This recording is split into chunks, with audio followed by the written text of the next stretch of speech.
안교 교과해설 방송을 시작하겠습니다. 지난주에 우리는 심판의 복음에 대해서 공부하였습니다. 이번 주에는 계시록 14장 7절에 첫째 천사의 기별에서 핵심 부분 중 하나인 그의 심판의 시간, 그것이 구체적으로 무엇을 말하는지 그 예언에 대해서 공부를 하도록 하겠습니다. 지난주 서론에서 말씀드린 것처럼 성경에는 최후의 심판이 세 국면으로 예언되어 있습니다. 첫째 국면은 재림전 조사 심판이며, 둘째 국면은 재림 후 천년기 심판이고, 그리고 셋째 국면은 천년 후 집행 심판입니다. 이 세 국면의 심판이 예언되어 있음을 다니엘서와 계시록을 통해서 우리는 살펴보았는데요. 자, 이 중에서 계시록 14장 7절에 예언된 그의 심판의 시간에서 말하는 그 심판은 첫 번째 국면인 재림전 조사 심판의 국면을 말하는 것으로 해석된다는 것을 지난주에 잠깐 말씀드렸습니다. 이번 주에는 이 내용에 대해서 좀 더 자세하게 살펴보도록 하겠습니다. 이번 주 교과의 내용을 본격적으로 다루기 전에 먼저 재림전 조사 심판과 관련된 두 가지 쟁점에 대해서 잠깐 살펴보도록 하죠. 첫째 쟁점은 재림전 조사 심판이 복음과 배치되는 비성서적인 내용이라고 주장하는 것입니다.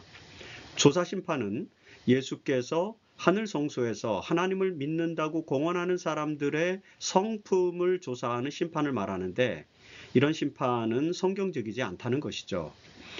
예수께서는 십자가 희생을 통해서 속죄를 완성시켰기 때문에 그 이후로는 또 다른 속죄의 국면, 즉 성도들의 성품을 조사하는 것과 같은 그런 심판은 존재할 수 없다는 것입니다. 조사 심판은 하나님의 자비의 속성과도 맞지 않으며 또 믿음으로 말미암는 의의 기별과도 일치하지 않는다고 주장하는 것이죠.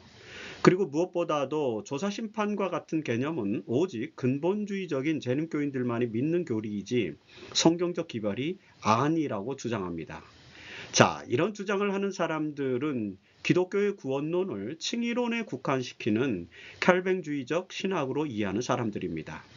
이런 구원론을 우리는 신학적인 용어로 모널지즘, 동력주의 내지는 단동설 이런 말로 불리우는 단어입니다. 그리스도의 속죄가 십자가에서 완성되었고요. 우리의 구원이 하나님의 은총의 결과인 것은 분명하지만, 그럼에도 불구하고 그리스도인들은 하나님의 뜻 안에서 신실한 삶을 살아야 하며, 그 결과는 최종적인 심판의 국면에서 열매로 나타날 것이기 때문에 사실 웨슬리안주의적 구원론인 이 시널지즘, 신인협력설이라고 말하는데, 이 시널지즘에 따르면 조사 심판은 기독교 구원론에서 전혀 문제가 되지 않습니다. 재림전 조사 심판은 바로 이런 신학적 쟁점의 기초에서 이해해야만 올바로 이해될 수 있다는 것입니다. 그리고 둘째 쟁점은 재림전 조사 심판을 속죄의 세 번째 국면, 즉 인간이 하나님의 율법을 완전히 준수할 수 있다는 것을 드러내는 최종적 속죄의 국면이라고 주장하는 것입니다. 일명 마지막 세대 신학으로 알려진 이 사상은 1930년대에 M.L. 앤드리어슨이라고 하는 재림교회 신학자에 의해서 확립되어서 완전론을 강조하는 그룹들에 의해서 받아들여지고 있는 그런 사상입니다. 이 사상은 인간의 죄의 문제를 해결할 속죄의 사역이 십자가에서 맞춰지지 않았다는 것, 그리고 마지막 세대가 율법의 요구에서 완전한 삶을 살 수 있다는 주장을 함으로써 성경적 속죄론과 구원론을 벗어나게 됩니다.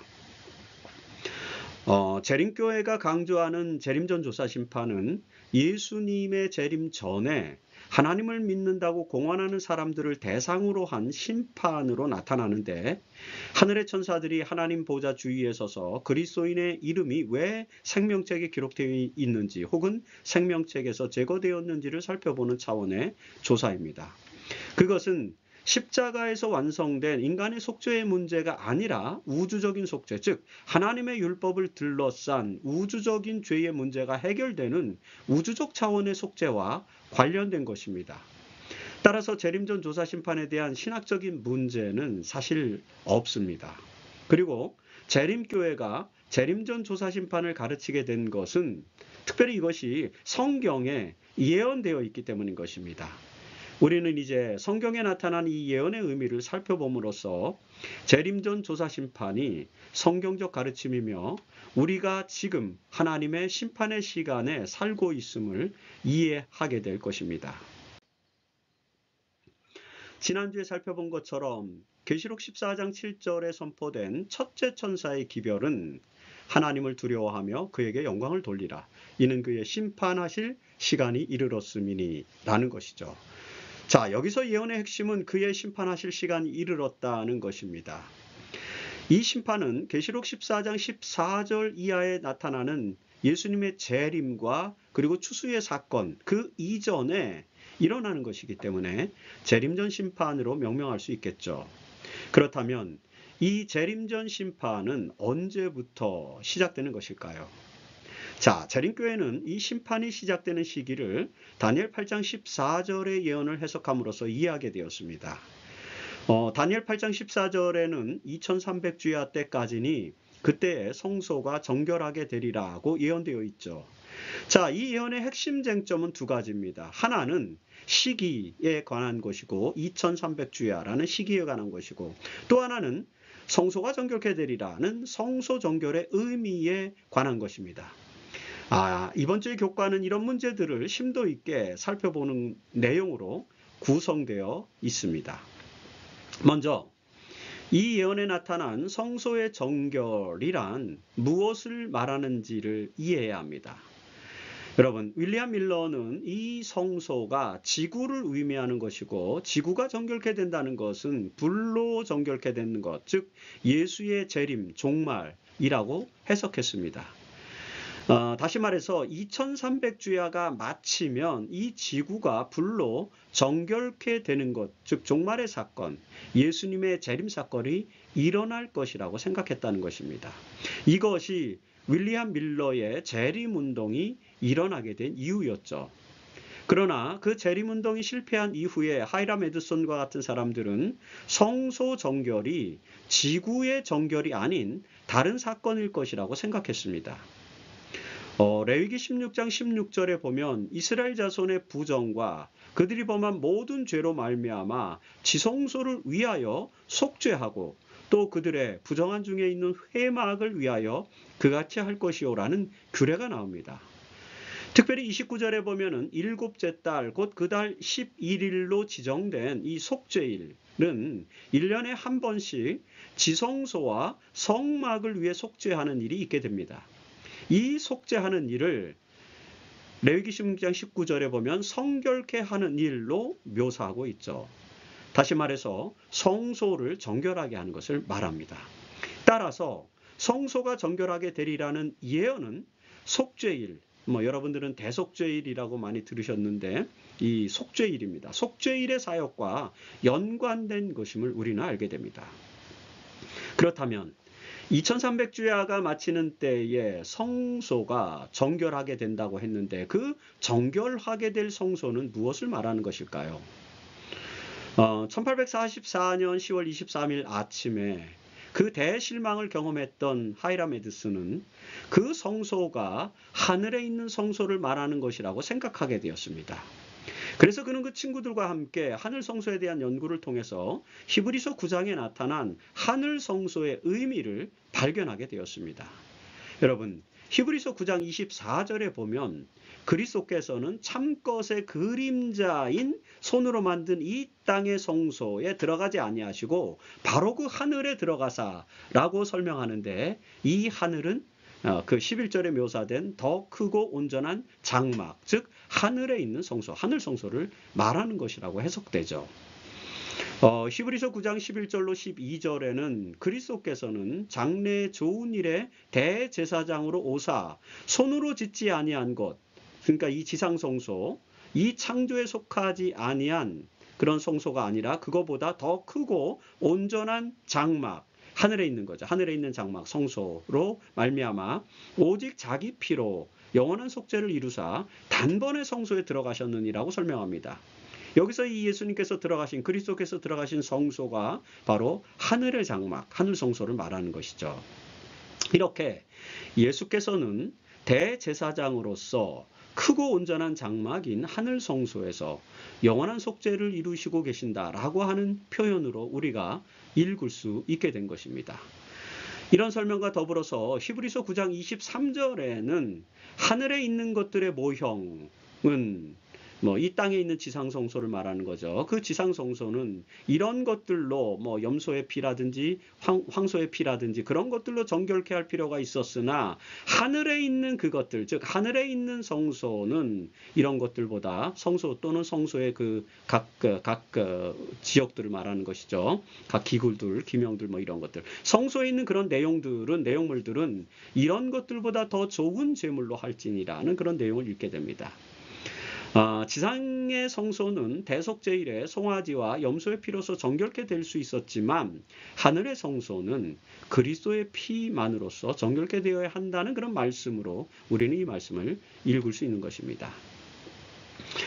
이런 내용에 기초해서 다니엘 8장 14절에 예언된 성소 정결의 의미를 해석하면 이렇게 정리되죠. 자, 2300주야의 예언의 끝에 하늘 성소의 정결 사역이 이루어지게 될 것입니다. 이 땅에 주어진 성소 제도의 예표에서 성소 정결은 속죄일에 이루어졌죠. 7월 10일, 제7월 10일. 그 속죄일에 이루어졌기 때문에 자, 예언상 2300주야의 끝에 우주적인 속죄일이 시작되는 것으로 우리는 이 다니엘 8장 14절을 해석할 수 있는 것입니다. 대제사장으로서 하늘 성소에 계신 예수님은 그 속죄일의 원형 봉사를 지금 하늘 지성소에서 수행하고 계시다라고 이렇게 볼 수 있는 것이죠. 이것이 바로 초기 재림 신도들이 발견한 하늘 성소에 대한 깨달음입니다. 다니엘 8장에 나타난 이 환상을 본 후에 여러분 다니엘은 기절을 했습니다. 다니엘 8장 27절에 보면 내가 그 환상에 놀랐으나 아무도 그것을 깨닫는 자가 없더라고 탄식합니다. 그리고 그렇게 혼란 중에 있던 다니엘에게 가브리엘 천사가 그 2300주야에 관한 이상을 이제 알려주게 되죠. 다니엘서 9장 22절에서 가브리엘 천사는 다니엘아 내가 이제 네게 지혜와 총명을 주려고 있느니라 하고 이렇게 말하면서 그 예언의 시기에 대한 해석의 실마리를 제공해 줍니다. 이제 우리는 그 내용들을 계속 월요일 소지에서 살펴보게 될 것입니다. 자, 먼저 2300주야의 예언은 마지막 때에 관한 예언이라는 사실을 이해할 필요가 있습니다. 다니엘의 예언을 해석하는 많은 해석학자들은 이 예언이 과거의 어느 특정한 시기에 성취된 것으로 해석합니다. 일명 과거주의 해석으로 알려진 것인데요. 다니엘 8장 14절의 2300주야의 예언은 문자적인 기간, 즉 1150일, 주야니까 2로 나누어야 된다는 것이면 낮과 밤 이렇게 2300 낮, 2300 밤 이런 것을 하루를 계산하려면 이제 나눠야 되니까 1150일을 말하는 것이며 특별히 기원전 2세기에 이 기간 동안에 예루살렘 성전을 더럽힌 셀레우코스 왕조의 안티오쿠스 에피파네스 4세의 연대기에 이 예언을 적용합니다. 이미 기원전 2세기에 성취되었다는 것이죠. 그러나 다니엘서에 나타난 다음에 몇 가지 내용들을 종합해서 살펴보면 그런 식의 과거주의 해석은 이 예언 해석에 적합하지 않음을 알 수 있습니다. 자, 첫째, 2300주야의 예언은 작은 뿔의 활동 이후에 그 작은 뿔의 세력을 멸하기 위한 예언으로 나타난다는 것입니다. 자, 다니엘 8장은 다니엘 7장에 이어서 인류 역사에 대한 상징적인 언어로 예언되고 있죠.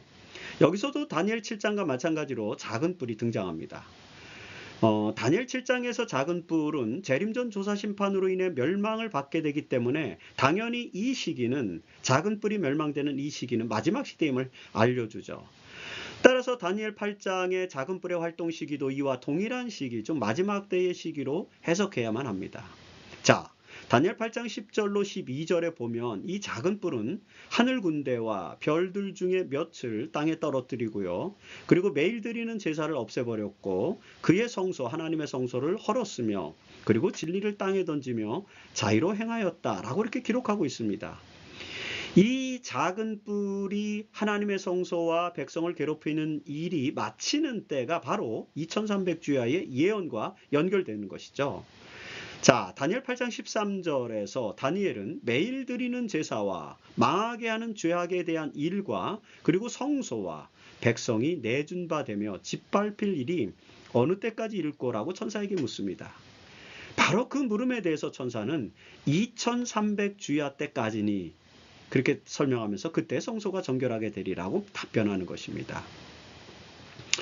바로 이런 예언적 대화를 통해서 우리는 2300주야의 예언이 작은 뿔의 멸망과 관련된 마지막 때의 사건임을 알 수 있는 것입니다.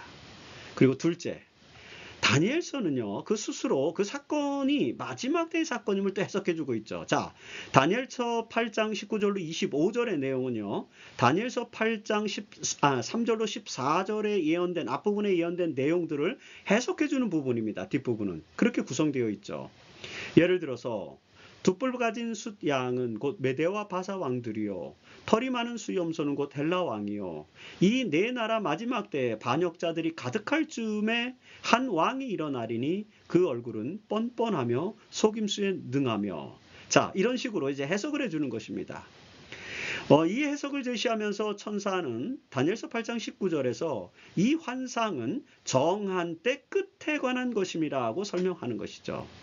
이 예언은 하나님께서 정하신 마지막 때에 관한 예언이라는 그런 말씀을 하고 계시는 것입니다. 따라서 2300주야의 예언은 과거주의 해석이 아니라 마지막 때의 예언으로 이해하는 것이 성서적임을 우리는 알 수 있습니다. 그리고 셋째, 다니엘은 이 예언을 받은 후에 매우 큰 근심 속에서 알아 누웠습니다. 자, 다니엘서 8장 27절에 보면 다니엘이 지쳐서 여러 날 앓다가 일어나서 왕의 일을 보았느니라. 내가 그 환상으로 말미암아 놀랐고 그 뜻을 깨닫는 사람도 없었느니라. 라는 그런 고백이 나옵니다.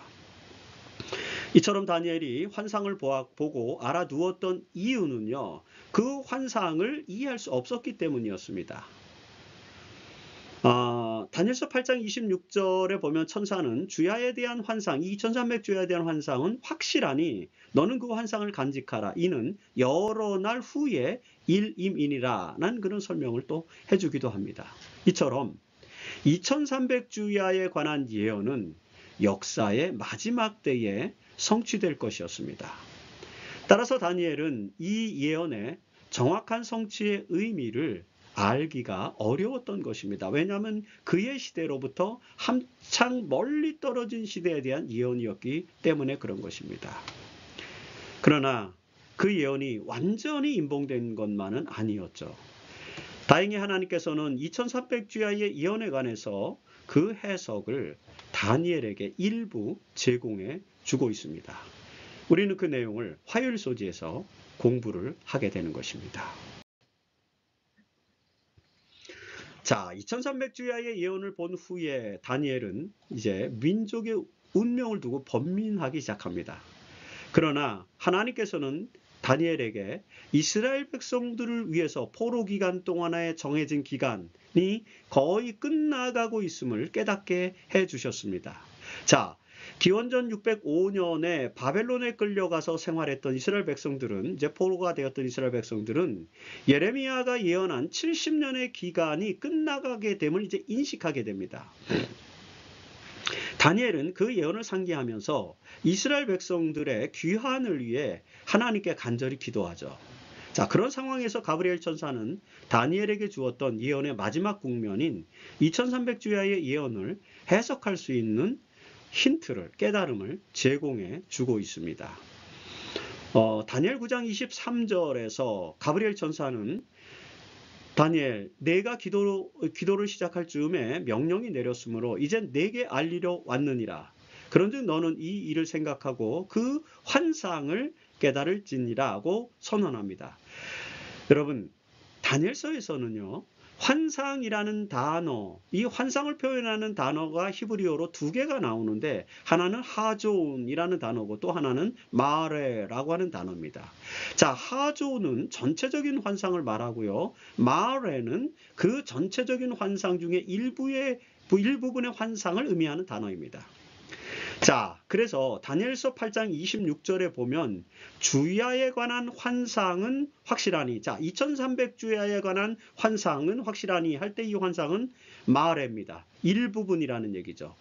너는 그 환상, 하존 전체, 다니엘서 8장 전체의 환상을 말하는 거죠. 그 환상을 간직하라 라고 이렇게 표현합니다. 자, 이 표현에서 보면 다니엘 8장의 전체 환상은 하존이고요. 그리고 그 전체 환상 중에 일부인 주야에 관한 환상을 표현할 때는 마뢰로 표기가 된 것입니다. 따라서 2300주야 예언은 전체 예언 중에 일부인 마뢰가 확실하죠. 그래서 다니엘서 9장 23절에서 말하는 그 환상, 너는 그 환상을 깨달으라 했을 때 그 환상은 마뢰로 기록되었기 때문에 바로 일부 부분적인 전체가 아니라 일부분인 환상인 2300주야에 관한 환상을 설명하는 것임을 쉽게 원어로 파악해 볼 수 있습니다. 가브리엘은 다니엘에게 2300주야의 예언을 이해할 수 있는 지금 해석을 제공해 주고 있는 것입니다. 그런데 특별히 여러분, 그 예언의 모든 기간, 즉 2300주야의 모든 기간을 다 알려주는 것은 아니고요. 그 중에서 이스라엘의 역사에 해당되는 부분만을 또 해석해 주고 있다는 것도 기억해야 될 필요가 있죠. 2300주야의 예언에 대한 해석을 제공해 주면서 가브리엘은 일흔 이래라고 하는 기간 동안에 정해진 기간에 대해서 설명을 합니다. 자, 보실까요? 다니엘 9장 24절에서 내 백성 그리고 내 거룩한 성 이스라엘 백성과 예루살렘 성을 위하여 일흔 이래 70일에라고 보통 우리가 전에는 번역이 되었던 것인데 일흔 이래를 기한으로 정하였나니 라고 시작합니다. 이 예언을 이해하기 위해서는 먼저 기한을 정하였나니라는 표현을 이해할 필요가 있죠. 여기서 정하였나니라는 표현은 차다크라고 하는 단어로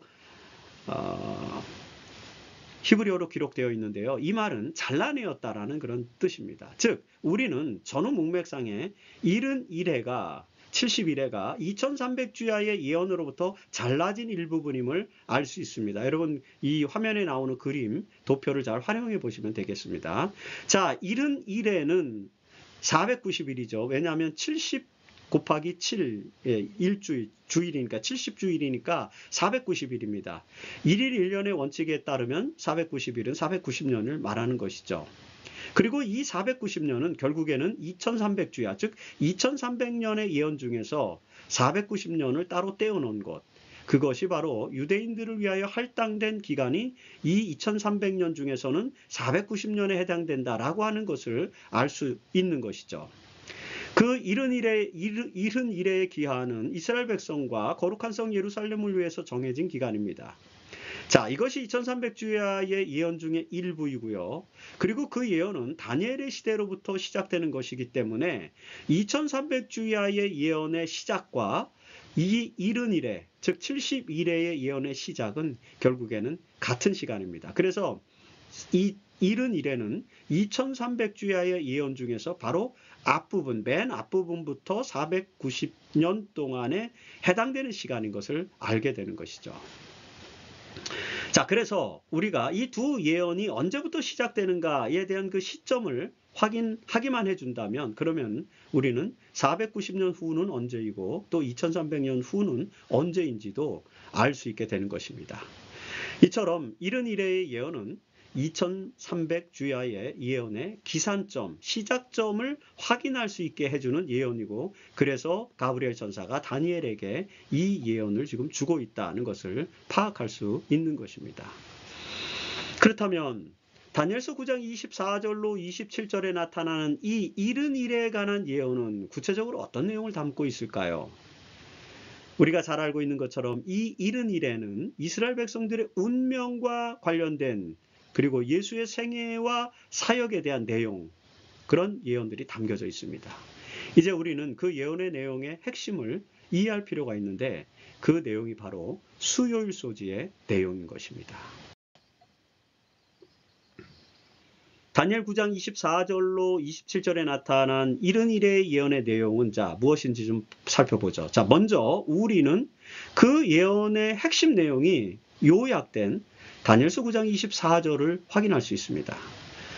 가브리엘 천사는 이스라엘 백성들을 위해서 정해진 이 71회의 예언이 끝나게 되면은요, 그러니까 490년이 마치게 되면 허물이 그치며 죄가 끝나며 죄악이 용서되며 영원한 의가 드러나며 환상과 예언에 응하여 또 지극히 거룩한 이가 기름 부음을 받으리라고 이렇게 설명되어 있습니다. 자, 이른 이래의 끝에서 490년이 지나고 난 후에 이스라엘 백성들에게 예언된 메시아가 기름 부음을 받게 될 것임을 예언하는 그런 내용입니다. 이 예언에 한정된 기간, 즉 490년 후에는 메시아가 기름 부음을 받게 될 것이라는 그런 예언이죠. 여러분, 구약의 모든 예언들이 메시아의 도래로 귀결되는 것임을 감안할 때 이 이른 이래의 예언이야말로 그 메시아 사건의 정점을 예언한 것으로서 매우 중요한 것임을 우리는 단박에 포착할 수 있지 않습니까? 그렇다면 이 이른 이래는 언제부터 시작되는 것이고 언제까지의 기간을 말하는 것일까요? 자, 우리는 먼저 그 예언의 기산점, 즉 시작점에 대해서 확인해 볼 필요가 있죠. 그런데 다니엘서 9장 25절에 보면은 이제 너는 깨달아 알지니라 예루살렘을 중건하라는 영이 날 때부터 기름 부음을 받은 자 곧 왕이 일어나기까지 7 이래와 62 이래가 지날 것이요 라고 예언되어 있습니다. 이 예언에서 우리는 그 기산점을 확인할 수 있죠. 예루살렘을 중건하라는 영, 이겁니다. 이른 이래의 시작점은 예루살렘을 중건하라는 영이 날 때, 과연 그러면 예루살렘을 중건하라는 영, 즉 이스라엘 백성들이 바벨론의 포로기 이후에 70년의 기한이 마치면서 이제 그들의 땅으로 다시 돌아오게 되고 예루살렘을 중건하라는 영을 받게 되는데 그것이 언제인지를 보는 것입니다. 자, 바벨론 포로 이후에 70년의 기간이 마치면서 새로 등장한 페르시아의 왕들이 이스라엘 백성들을 그들의 땅으로 다시 돌려보내기 시작했습니다. 기원전 583년에 고레스 왕이 귀환령을 내렸고요. 이게 에스라 1장과 그리고 에스라 4장까지의 내용입니다. 이것이 기원전 538년이에요. 그게 첫 번째 귀환령이죠. 그리고 두 번째 귀환령은 기원전 520년에 다리오 왕이 또 귀환령을 내리고 예루살렘 중건에 관한 조서를 내렸습니다. 에스라서 6장 1절로 14절에 나오는 내용입니다. 그리고 그 후에 세 번째 기원전 457년에 아닥사스다 왕 7년에 세 번째 조서, 3차 조서가 내렸는데 근데 바로 이 아닥사스다 7년 조서에서 예루살렘의 회복과 중건에 대한 완전한 명령이 내려지게 됩니다. 여러분, 에스라서 7장 25절에 보면은요, 에스라여 너는 내 손에 있는 내 하나님의 지혜를 따라 내 하나님의 율법을 아는 자를 법관과 재판관을 삼아서 강 건너편 모든 백성을 재판하게 하고 라는 그런 표현이 나오죠. 자, 이 표현에서 비로소 이스라엘 백성들이 스스로 법관과 재판관을 세워서 자치를 할 수 있는 그런 자치권, 이스라엘의 자치권이 회복되었음을 알게 해줍니다. 여기 다니엘에 예언된 예루살렘을 중건하라는 영은 예루살렘에 파괴된 모든 것을 회복하는 것, 즉 그것은 성읍과 성전을 포함하고 그 다음에 또 법적인 자치권, 을 포함하는 것입니다. 그래서 성읍과 성전과 자치권을 모두 회복시키는 영이 언제 내려졌는지를 우리가 살펴봐야 되는 것이죠. 바로 이 명령이 내려진 시기는 기원전 457년 아닥사스다 제7년에 내려진 조서에 가서 완벽하게 예루살렘이 자치권까지 회복되는 그런 명령을 받게 된 것을 알 수 있습니다. 그래서 여러분, 16세기의 종교개혁자였던 하이니 블링어로부터 시작해서 19세기의 아담 클리크에 이르기까지 많은 성서학자들이 이 예루살렘 중건령의 시점을 기원전 457년으로 해석하고 있습니다. 이것은 윌리엄 밀러의 독특한 해석도 아니고 재림교회만 가지고 있는 그런 해석도 아닌 것입니다. 대부분 이 16세기로부터 19세기의 많은 성서학자들이 예루살렘을 증건하라는 그 영이 내린 시점은 바로 기원전 457년 아닥사스다 7년 조서라고 해석하고 있는 것입니다. 그래서 우리는 이 이른 이래의 예언이 기원전 457년부터 시작되었다는 것을 이해하게 된 것입니다. 자, 다니엘 9장 25절에는 이때로부터 기름 부음을 받은 자가 일어나기까지 69일에가 지날 것이라고 또 예언하죠. 이 69일에는 483년입니다. 왜냐하면 69 곱하기 7을 하면 돼요. 자, 483이죠. 그러니까 483년이죠. 자, 그렇다면 기원전 457년으로부터 483년이 지난 때는 언제입니까? 계산해 보면은 서기 27년이 됩니다. 여러분, 바로 이 시기 69일에가 맞춰지는, 그래서 483년이 기원전 457년으로부터 483년째가 되는 서기 27년에 예수님께서 침례를 받으심으로 기름 부음 받은 자가 일어나게 될 것이라는 예언이 성취된 것입니다. 이렇게 놀랍게 메시아로 기름 부음을 받게 될 예수의 출현을 구약에서 정확하게 그 시점을 예언해 놓고 있었던 것입니다. 누가복음 3장 21절로 22절에 보면요, 예수가 침례를 받으시고 기도하실 때에 하늘이 열리며 성령이 비둘기 같은 형체로 그의 위에 강림하시더니라는 기록이 나옵니다. 이처럼 예수께서는 서기 27년에 침례를 받으시고 하늘의 성령으로 기름 부음을 받으신 것입니다. 그리고 여러분, 다니엘 9장 26절로 27절에 보면 이제 62일의 후에 기름 부음을 받은 자가 끊어져 없어질 것이며 한 일해 동안의 언약을 굳게 맺고 그가 그 일해의 절반의 제사와 예물을 금지할 것이며 라고 예언되어 있습니다. 자, 이 예언은 서기 27년 이후에 7년, 일주일이니까 한 일해가 남았잖아요. 71일해 중에서 7일해와 62일해, 즉 69일해가 지나고 한 일해가 남았는데 한 일해는 7일이니까 7년이죠. 자, 서기 27년 이후에 7년, 34년까지입니다. 그 7년 중 절반인 3년 반 후인 서기 31년에 기름 부음을 받은 자 예수께서 십자가에 달려 돌아가실 것을 또 예언합니다, 여기에. 그리고 그 7년이 끝나는 서기 34년에 결국에는 스데반이 순교하면서 이제 복음이 이방인들에게 전파됨으로 말미암아 더 이상 이 복음을 담지하고 있는, 복음을 책임 맡고 있는 이스라엘 백성들의 역사가 그 복음의 책임이 이 유대인으로부터 이방인들에게 넘어가는, 그래서 이스라엘 백성들은 바로 이 시점에서 하나님의 백성으로서의 지위를 상실하게 되는데, 그것이 이 71회, 71회의 예언에서 설명되어지는 것입니다. 자, 따라서 이스라엘 백성들을 위해서 정해진 71회, 즉 490년의 예언은 이렇게 역사적으로 성취가 된 것입니다. 여러분, 화면에 나오는 도표를 잘 참고하시면 되겠습니다.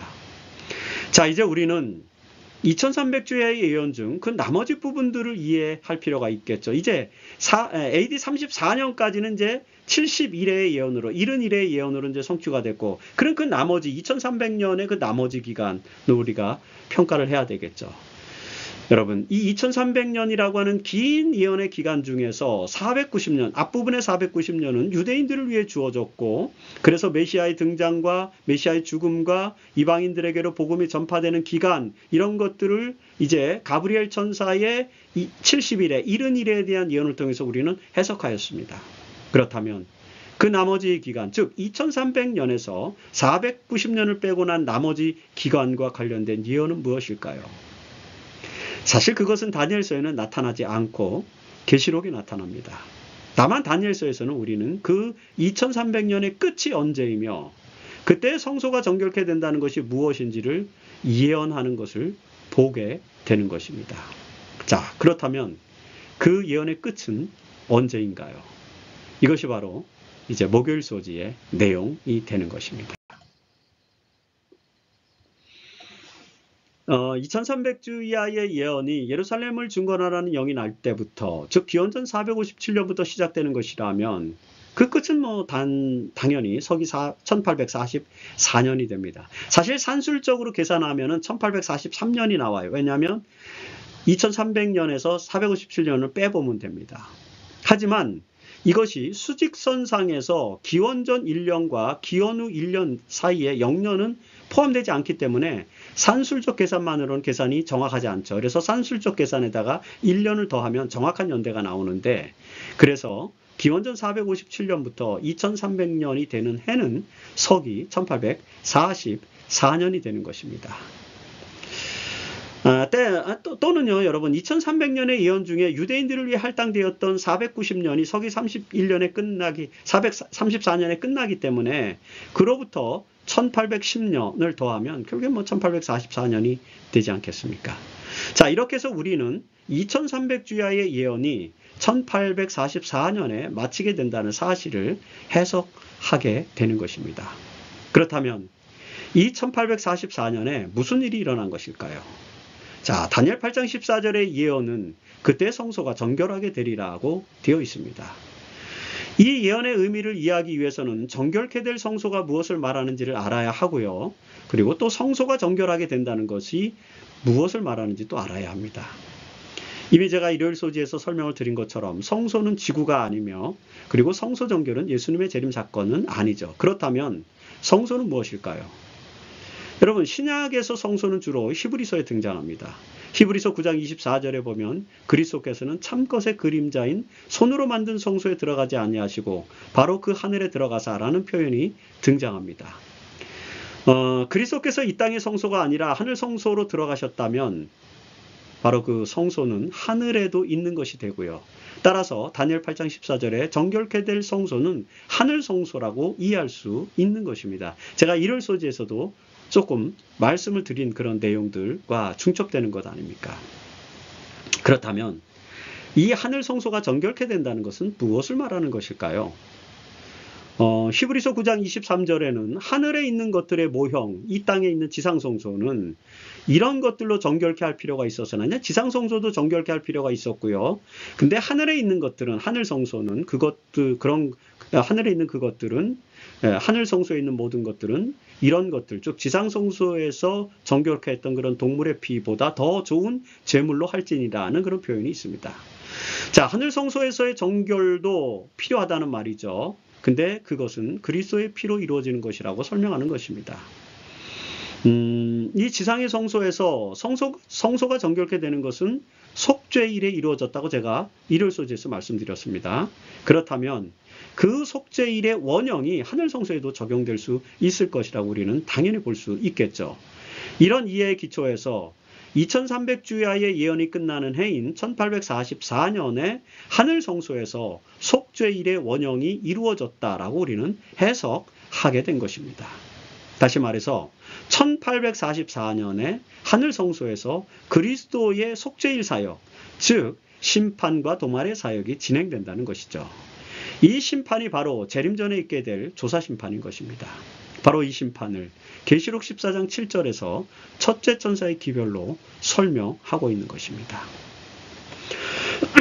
자, 지상성소 제도에서 속죄일에 하나님의 백성들은 뭘 합니까? 회개하면서 하나님의 은총을 간구했죠. 레위기 23장 27절로 29절에 보면 일곱째 달 열흘날은 속죄일이니 너희는 성회를 열고 스스로 괴롭게 하며 여호와께 화제를 드리고 이날에 스스로 괴롭게 하지 아니하는 자는 그 백성 중에서 끊어질 것이라는 그런 말씀이 있습니다. 자, 이 지상성소의 속죄일이 하늘성소의 속죄일의 모형이라면 그럼 우리는 하늘성소에서 진행되는 속죄일의 기간 동안에 스스로 괴롭게 하고 회개함으로 하나님 앞에 서야 한다는 것을 발견하게 되죠. 1844년 이후에 하늘성소가 정결케 되는 것, 즉 속죄일의 정결과 심판이 진행되는 것이라면 우리는 그리스도의 희생과 성령의 은총을 힘입어 회개하면서 하나님 앞에 서는 신앙의 경험을 해야 되는 것입니다. 이것이 바로 다니엘 8장 14절과 계시록 14장 7절에서 우리가 배울 수 있는 교훈인 것입니다. 우리는 이런 심판의 시기에 살고 있기 때문에 하나님을 두려워하며 그에게 영광을 돌려야 한다는 것이죠. 이것이 바로 첫째 천사의 기별의 문맥의 내용이라는 것을 우리는 이해할 수 있는 것입니다. 이번 주 우리는 계시록 14장 7절에 나타난 그의 심판의 시간을 이해하기 위해서 다니엘 8장과 9장에 나타난 2300주야의 예언과 마지막 때, 즉 1844년의 의미에 대해서 공부해 보았습니다. 자, 이 내용이 모든 성도들의 신앙 성장에 큰 도움이 되기를 바랍니다. 엘렌 화이트는 각시대 대쟁투 480페이지에서 이 예언과 관련해서 이런 기록하고 있습니다.